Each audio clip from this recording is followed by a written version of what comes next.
Hola, ¿qué tal, queridos estudiantes? ¿Cómo están? Vamos a continuar con la clase donde estamos explicando algunos aspectos en relación con las prácticas de lenguaje en los ámbitos de estudio. Ya tienen ustedes el primer video que funciona como una introducción con el panorama general de los contenidos que siempre se formulan como prácticas y los aspectos involucrados. Ahora nos vamos a concentrar en una de esas prácticas que es buscar información. Vean ustedes cómo la planilla que proviene del diseño curricular, pueden tenerla a mano, nos dice, después de buscar información a partir de criterios establecidos por el docente. Bueno, entonces, esa sería la idea, establecer los criterios, que los alumnos sepan bien qué tienen que buscar y cuál es el propósito de la búsqueda, ¿no? Recordarlo.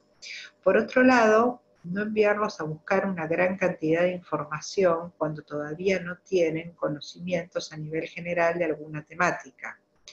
Es decir, no enviarlos a buscar algo específico, como se dice habitualmente, una perla, sobre un tema sobre el cual desconocen prácticamente todo o no tienen la suficiente cantidad de conocimientos para dar con eso que se busca, ¿no? Entonces hay una gradualidad entre lo que uno envía a buscar y los conocimientos que los estudiantes manejan. La idea es que los conocimientos previos les sirvan a los estudiantes para hallar eso que proviene de alguna búsqueda. Bien. Cuando trabajamos con buscar información, nos tenemos que detener también en un análisis de esos textos donde está la información.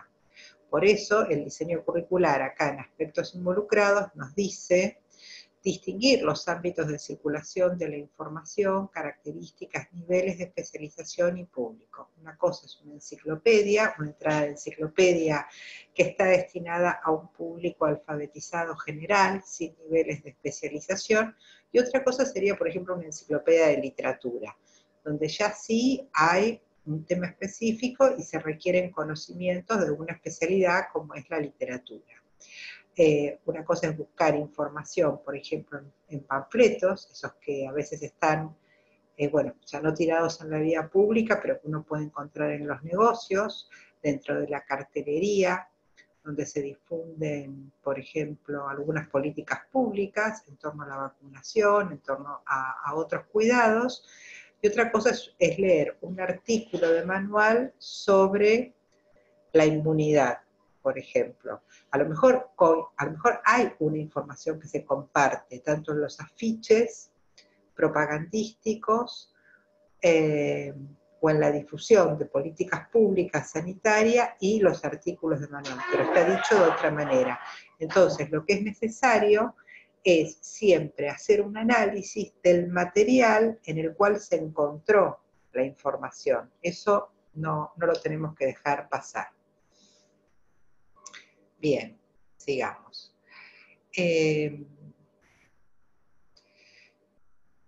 Y algo interesante en este recuadro es un trabajo que tiene que ver con un trabajo de escritura que se hace mientras se busca información. Mientras buscamos información, leemos, discriminamos, la reconocemos y cuando decimos, bueno, es esta, acá está, ¿qué hacemos con eso? Tenemos que tomar nota. Entonces hay que enseñarle a los estudiantes a tomar nota. Acá lo tenemos. Registrar los datos de la fuente, o sea, de dónde sale esa información, y también tomar nota, tanto de manera individual como grupal, de esos aspectos de interés. La toma de notas se parece a un apunte de clase, pero no es exactamente lo mismo, porque la toma de notas comparte algo con el apunte de clase, por ejemplo, la fragmentariedad, ¿no?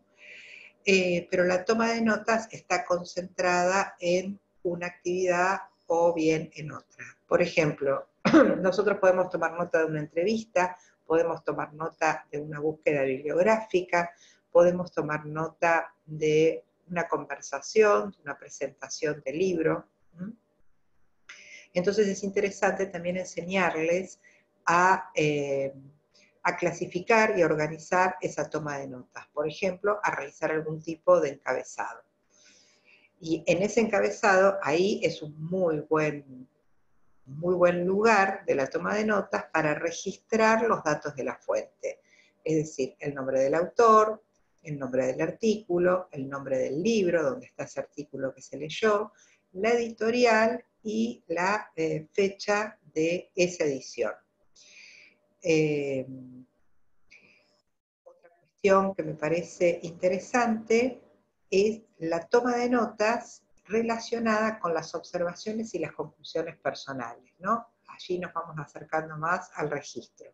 No solo estaríamos tomando nota de la información que encontramos, sino que también podríamos hacer una nota en relación con algunas conclusiones, algunas ideas que van surgiendo. En las orientaciones didácticas, me parece que es importante destacar que los temas a tratar no sean absolutamente nuevos para los alumnos y que establezcan todas las relaciones posibles con ya conocido por ellos. No enviarlos a buscar sobre temas que son absolutamente desconocidos. En tal caso los tenemos que introducir los temas, tenemos que dar alguna clase donde podamos dar cuenta de esos temas para orientarlos después en la búsqueda de información. Vamos a avanzar en la otra plantilla, que es leer textos de estudio con acompañamiento del docente y de los pares. Fíjense ustedes que es una práctica, un contenido, regreso, que también forma parte de buscar información. Buscar información está compuesto de buscar información a partir de los criterios establecidos por el docente y también leer textos de estudio con acompañamiento del docente y de los pares. Estamos allí en el mismo contenido. En este sentido, es interesante que ustedes vean cómo aparecen aquí los modos de pensar, cómo la búsqueda de información alienta modos de pensar. No hay un desarrollo de un contenido específico, sino que lo que se enseña, lo que se practica, es un modo de pensar. Por ejemplo, comparar opiniones e interpretaciones. Comparar opiniones e interpretaciones. Allí hay una operación mental que se pone en juego. Hay que enseñar a comparar opiniones e interpretaciones. Primero hay que detectarlas y hay que asignarles un autor, un sujeto de esa opinión. Y después hay que interpretarlas en algún contexto. Por ejemplo, en algún contexto histórico, en algún contexto científico, ¿no?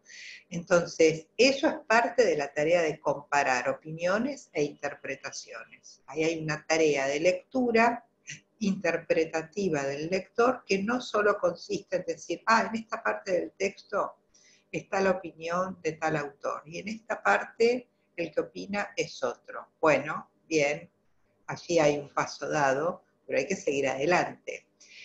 ¿En qué consisten esas opiniones? ¿Por qué son distintas? ¿A qué ideas? ¿A qué perspectivas? ¿A qué enfoques? ¿A qué épocas pertenecen? ¿No? Cuando hago todo eso estoy comparando. De otro modo, lo único que estoy haciendo es identificar partes del texto donde aparecen distintas opiniones, pero la tarea de comparación implica la de interpretación. Por eso aparece como un aspecto involucrado en el contenido. Comentar lo leído y recuperar en el intercambio aspectos no advertidos. Bueno, cuando se comenta sobre lo leído, no es para repetir lo que ya se leyó. Puede haber un momento en el que se oralice lo leído. Pero ¿qué es lo interesante del comentario? Que para todos surja algo que por cuenta propia individual no fue advertido. Fíjense ustedes que entonces el docente tiene que tener allí un dominio de ese texto o de esos textos que se van a comentar y listarse de alguna manera, cuando se prepara la clase, listarse cuáles son aquellos aspectos que sí o sí tienen que ser comentados, que no pueden dejar de advertirse, ¿no? Porque de otra manera los alumnos se aburren de comentar. Entonces, si algún aspecto no ha sido advertido por los estudiantes, allí aparecería una intervención docente muy necesaria en en esta práctica que aquí está, que es la de leer y releer el texto completo. Los textos se leen varias veces, se pueden hacer una o dos lecturas de texto completo y luego los textos se vuelven a leer pero por fragmentos. Entonces, si algún aspecto no ha sido advertido, en el momento del comentario es donde los docentes nos damos cuenta de eso, que advirtieron algunos pero no otros. Entonces, ese es el momento de decirles, bueno, vamos a leer estos otros párrafos, a ver si hay algo nuevo. ¿Qué les parece? Y los invitamos a leer algunos párrafos. Ahí estamos releyendo, pero no todo el texto, sino que estamos haciendo una relectura parcial y localizada para detectar los aspectos que nos fueron advertidos. Vean lo que nos dice aquí en orientaciones didácticas. Esta es una de las orientaciones didácticas que a mi modo de ver deberíamos tener más en cuenta porque deshace algunos prejuicios. Dice, no se trata de presentarles primero textos fáciles, entendiendo por ello textos cortos, de escaso vocabulario técnico, de estructura muy sencilla, recortados o adaptados, y luego enfrentarlos con los difíciles, es decir, los textos de divulgación, los ensayos, los textos extensos y de alta densidad conceptual. Por el contrario, la lectura de estos últimos debe ser abordada durante toda la secundaria básica, tal como se presenta en el mundo social, sin recortes, sin adaptaciones y con toda su diversidad. Por eso la importancia del rol modelizador del docente. Es el docente el que ayuda a leer, es el docente el que ayuda a interpretar. Hay una creencia, está bastante instalada la frase, no, este texto es muy difícil para los chicos, vamos a darle uno más fácil, o les voy a dar una parte, porque si les doy todo el texto no lo van a comprender. Bueno, vean acá cómo el diseño curricular está haciendo otra orientación didáctica. Primero, ningún lector, sea joven, sea niño, sea adulto, entiende todo de los textos. Siempre los textos están diciendo cosas que advertimos y cosas que no advertimos. En segundo lugar, se va comprendiendo, se va interpretando de a poco. En una primera lectura uno avanza en la interpretación, en una segunda lectura empieza a advertir aspectos que antes no los percibió, es decir, la interpretación es por capas, es de a poco. Es la frecuentación con los materiales de lectura la que permite la profundización de la lectura y de la interpretación, ¿no? Por otro lado, como estamos trabajando en el ámbito de las prácticas del lenguaje, los textos tienen que ser genuinos, tienen que ser auténticos y tienen que ser los textos que verdaderamente circulan por la vida social. No les podemos dar textos adaptados. En algunas ocasiones uno puede adaptar un texto, pero en el área de prácticas del lenguaje particularmente no se trabaja con adaptaciones, sino con textos concretos de circulación genuina. Y de esos textos tampoco podemos pensar que se va a comprender absolutamente todo, porque bueno, justamente como dice acá, esto se aborda a lo largo de toda la secundaria básica. Vamos a pasar ahora a otro aspecto que está más abajo. Aquí tenemos otra práctica, otro contenido, que es registrar, posicionarse críticamente y organizar información para construir el conocimiento. Bueno, ya desde el título, ¿no? Registrar, posicionarse críticamente y organizar información para construir el conocimiento, ya hay una creencia, cierta especie de garantía, en que estas tareas de estudio permiten la construcción del conocimiento, lo facilitan, lo favorecen, ¿no? Entonces, ¿para qué registrar? ¿Para qué tomar notas, como veníamos diciendo? ¿Para qué posicionarse desde algún lugar crítico? ¿Y por qué organizar la información? Bueno, porque esas son las tareas de estudio que permiten la construcción del conocimiento. Es lo que hacemos todos cuando construimos conocimiento. Y ven aquí cómo aparece, más especificado, resumir textos informativos con distintos propósitos y el valor que tiene el resumen como textualidad que forma parte del estudio. Es decir, es una tarea resumtiva que no se abandona nunca a lo largo de la vida de un estudiante. Por eso vale la pena enseñar a hacer buenos resúmenes e insistir en ellos, porque realmente es una textualidad muy productiva a lo largo de toda una vida.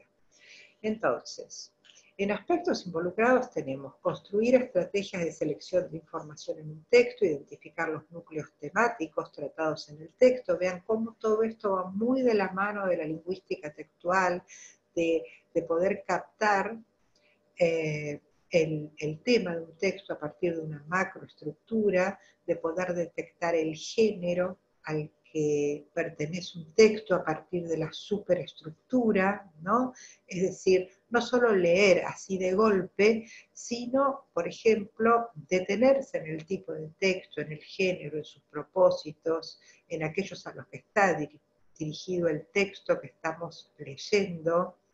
Es decir, pensar y analizar ese material en el ámbito de circulación del material. Eso es algo que tenemos que hacer con todos los textos que leemos en el aula, ¿no? Ubicarlos en el escenario de las textualidades sociales.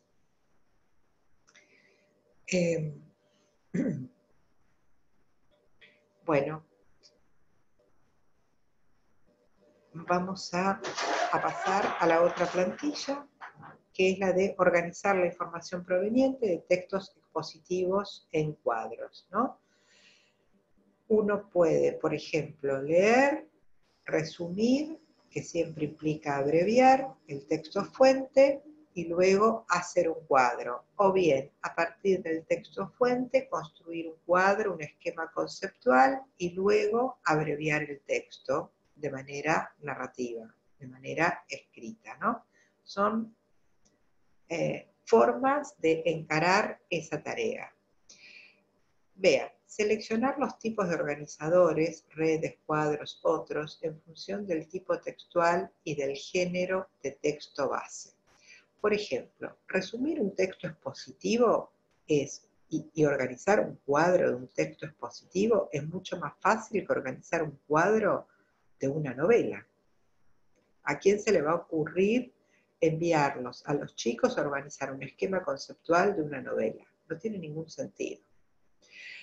Tal vez en algunos casos podemos organizar un esquema conceptual de la trama, de la estructura externa de una novela, si tiene muchos capítulos y si esos capítulos a su vez están subdivididos, o si por ejemplo estamos leyendo una obra de teatro y está dividida en cuadros y los cuadros en escenas, o sea, actos, cuadros y escenas. Bueno, entonces el esquema conceptual de la estructura general de la obra me puede servir para ubicarme, pero de la obra en sí no. Entonces, hay algunos textos que vale la pena esquematizarlos de este modo, y hay otros que no.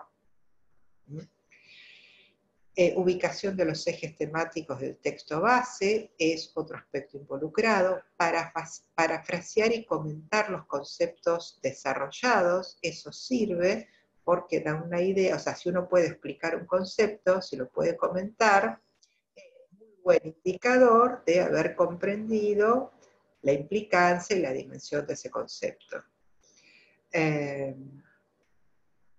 Bueno, hay otros aspectos involucrados que de alguna manera los estuve comentando en esta explicación.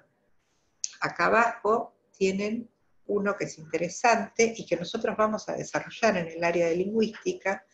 Dice: establecer relaciones de significado entre las palabras, sinónimos, antónimos, hiperónimos e hipónimos, ¿no? Bueno, allí hay algunas palabras que vienen de la semántica léxica, que sirven también para interpretar y que sirven también para hacer resúmenes, ¿no?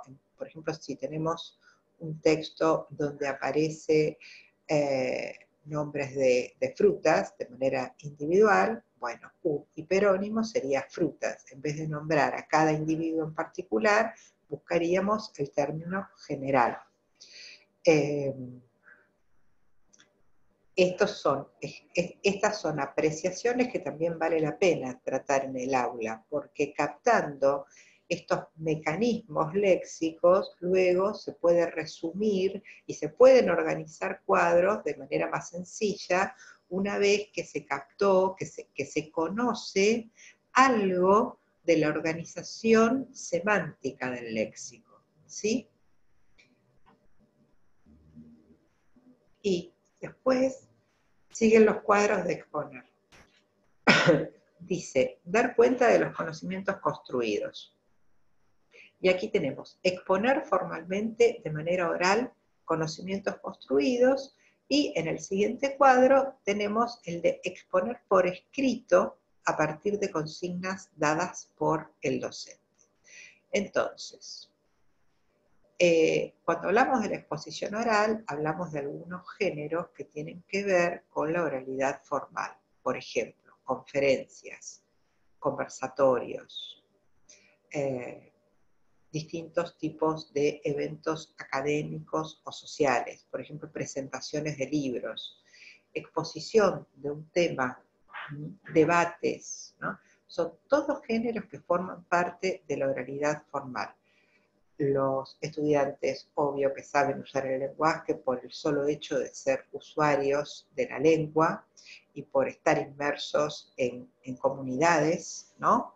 Y conocen las prácticas de la oralidad, pero la escuela enseña otras, trabaja sobre las ya conocidas y enseña otras prácticas de la oralidad que no se aprenden en los ámbitos de la vida cotidiana, por ejemplo.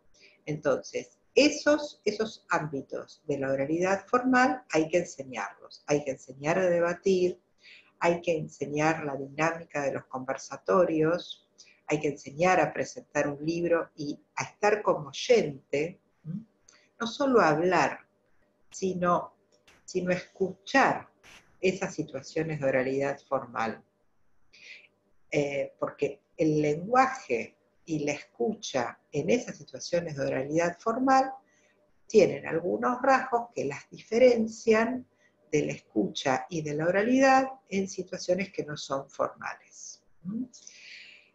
Por ejemplo, recién hablábamos de la toma de notas. La toma de notas es también muy productiva si uno va a una jornada, si uno va a un congreso, toma notas de aquellos aspectos que le resultan interesantes. Y lo importante es ver qué cosa hace uno después con esas notas, ¿no? ¿Qué escritura se desarrolla con esas notas? Si tenemos oportunidad de ir con los estudiantes, de presenciar algún debate, de hacerlos partícipes de alguna conversación con algún escritor, con alguna persona que forme parte de la comunidad y esté disertando sobre algún tema de interés, bueno, allí se vuelve muy productiva la toma de notas para luego recuperar la experiencia en el aula y escribir algún texto a partir de la toma de notas, ¿no? Es decir, yo los envío a tomar notas, bueno, las notas las tengo que retomar, o sea, para algo uno toma notas. Esas notas tienen que servir, por ejemplo, para organizar una exposición oral sobre algún acontecimiento del cual se ha participado, o para organizar algún tipo de exposición escrita, algún tipo donde se exponga la experiencia, ¿no? Porque nada peor que a uno lo manden a hacer algo para nada. Entonces, hablábamos de los aspectos involucrados, y aquí está, discutir acerca de los conocimientos de los interlocutores y de las preguntas que se hacen sobre el tema, revisar y controlar los trabajos de investigación realizados, seleccionar los contenidos a desarrollar en la exposición, es decir, enseñarles a exponer. Enseñarles a hacer todas las tareas previas a la exposición, que si bien la exposición es oral, implica trabajo de escritura, ¿no? Y esta es una diferencia central entre los géneros propios de la oralidad formal y los de la oralidad no formal. Nosotros, para conversar en nuestra casa con nuestros familiares, no escribimos antes. no nos sentamos a estudiar, a leer, escribimos un texto y después conversamos con nuestros familiares. Pero si tenemos que presentar un proyecto grupal en la institución, sí nos tenemos que sentar a leer, a escribir y a hacer acuerdos con otros. Entonces, la oralidad formal implica un proceso de trabajo, un proceso de planificación, hay que planificarla y lleva la escritura de varios textos que van a permitir luego esa exposición oral. Entonces, por eso aquí tenemos elaborar un texto escrito como soporte de la exposición, ¿no?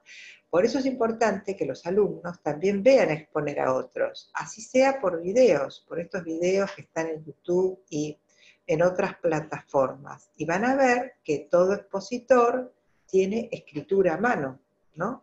No solo como ayuda a memoria, sino como organizador de todo aquello que uno tiene que decir en corto tiempo a un auditorio que generalmente implica varias personas. El uso del vocabulario técnico, ahí hay una cuestión que tiene que ver con el registro, pensar bien qué palabras vamos a usar, y esto está muy relacionado con nuestros destinatarios. Si nuestro auditorio es un auditorio de niños, por ejemplo, si los estudiantes de escuela secundaria preparan algo para los estudiantes de escuelas primarias, van a tener que tener en cuenta que se están dirigiendo a niños. Es diferente que si se tienen que dirigir a adultos, si se tienen que dirigir a sus compañeros de curso, supónganse si están en segundo año a otros de segundo año, o si están en tercero y se van a dirigir a los de primero. Entonces, esto va a determinar que uno tenga que aclarar algunas cosas según los casos o que no las tenga que aclarar. Entonces, allí la situación retórica, el destinatario, es importante de tenerlo en cuenta, ¿no? Porque el destinatario también define prácticamente todo. En cuanto a lo que se va a escribir para luego exponer oralmente. Incluir ejemplos, preguntas, comparaciones, estas serían estrategias propias de la exposición. Un buen expositor sabe formular preguntas, sabe dar ejemplos para explicar cosas complejas a un público amplio y sabe establecer comparaciones, ¿no? Es decir, siempre el que expone quiere llevar conocimiento a otro que se supone que va a tener una novedad con la exposición. La exposición siempre, como veníamos diciendo, empareja saberes. Entonces, los ejemplos, las preguntas y las comparaciones son estrategias de los textos expositivos para cumplir su cometido, para alcanzar sus propósitos. A veces, por ejemplo, se incluyen gráficos, se incluyen fichas, es decir, la exposición no es solo una persona o dos hablando, sino que aparecen también esquemas, por ejemplo, esos cuadros que les pedimos antes que elaboren, podrían formar parte de la exposición oral y también de la escrita. Entonces allí se ve con claridad el propósito del cuadro. El cuadro va a formar parte de un texto más complejo que es la exposición oral. Bueno, esto en un sentido general, ¿no es cierto? Y en las orientaciones didácticas ustedes van a poder encontrar un desarrollo sencillo, simplificado de lo que yo estoy explicando. En el otro esquema, que es el de exponer por escrito a partir de consignas dadas por el docente, también se insiste mucho en identificar y recortar el tema, y no hacer digresiones innecesarias, porque los temas son muy amplios, y hay que abordar siempre algún aspecto de esos temas generales. Si este recorte del tema está enunciado en la consigna de trabajo, nos viene mucho mejor, es lo que habría que hacer siempre, de modo tal que cuando haya digresiones, que cuando nosotros vemos que se están yendo por las ramas, los podamos invitar a releer nuevamente la consigna. Si allí están los criterios para hacer el trabajo y están los propósitos del trabajo, Entonces ellos solos van a regular esas ampliaciones, esas digresiones innecesarias del tema y se van a volver a centrar, ¿no? La consigna siempre regula muchos momentos de todo el proceso de trabajo de producción de un texto en el ámbito de una práctica del lenguaje. Nuevamente aparece la planificación, dice planificar el escrito tomando en cuenta las características de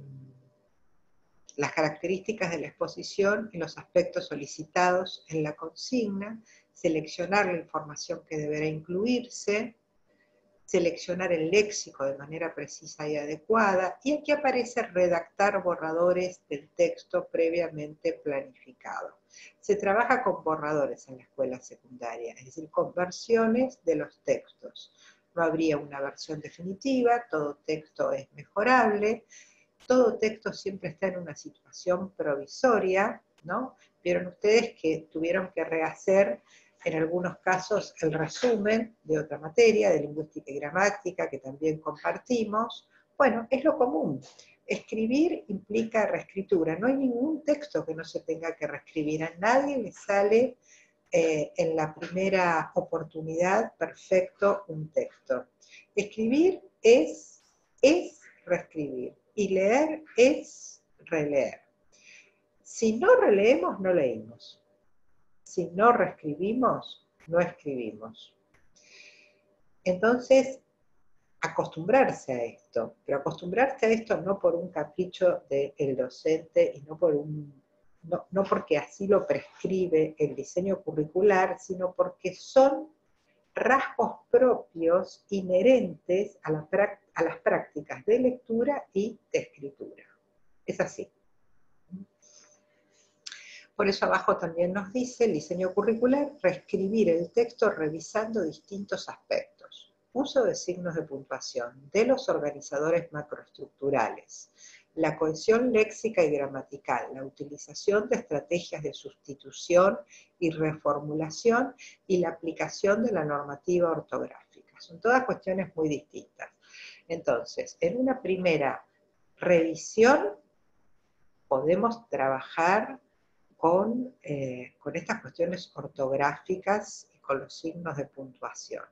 Después habrá otra revisión donde prestaremos atención a los organizadores macroestructurales, es decir, al desarrollo temático, el desarrollo general del tema y cómo ese tema en los distintos párrafos se va desarrollando y especificando. Esto también, obvio, tiene que ver mucho con la cohesión léxica y gramatical. Ver si no estamos repitiendo palabras, en qué casos se pueden sustituir las expresiones léxicas y en qué casos no se pueden sustituir. Por ejemplo, sería imposible sustituir el léxico técnico. La palabra sintagma, desde el enfoque sociuriano, no tiene allí una sustitución. Entonces, cada vez que hagamos referencia a un sintagma, diremos sintagma y no otra cosa.